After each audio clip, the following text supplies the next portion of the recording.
On travaille ensemble depuis maintenant un peu plus de 3 ans, depuis la création d'Opcalim en fait, donc qui remonte au 1er janvier 2012. Gilbert Quéromnès en était le président, j'en étais le vice-président. Et on a inversé les rôles au 1er janvier 2015, puisque c'est un organisme paritaire. J'en suis devenu le président et Gilbert Quéromnès le vice-président. Le travail se fait en amont à travers des débats qui peuvent être vifs, qui peuvent être consensuels, mais en tout cas des débats. En plus, donc, comme Opcalim est un organisme paritaire, je suis très attaché bien sûr au dialogue paritaire, bien sûr respectueux et constructif. Il nous arrive, bien sûr, comme on dit dans les débats, de ne pas nécessairement être toujours d'accord, ce serait bien trop facile.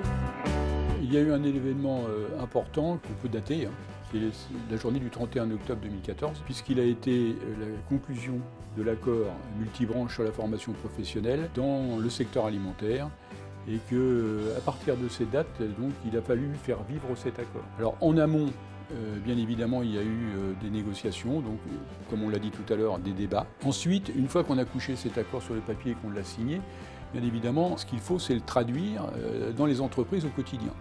Et pour ça, en tant que partenaires sociaux, on a un besoin impératif des services d'Opcalim, des opérationnels, qui eux sont là pour traduire ce qui est écrit dans un mode opérationnel auprès des entreprises. Nos entreprises dans le périmètre d'Opcalim sont diverses, diverses par leur taille, diverses par leur organisation. Comme Opcalim est quand même le bras armé de la mise en œuvre de la formation professionnelle auprès des salariés de ces entreprises, donc il nous appartient effectivement de mettre en œuvre justement tous les dispositifs et qui puissent correspondre aux besoins des salariés de ces différentes entreprises de tailles différentes et des attentes différentes.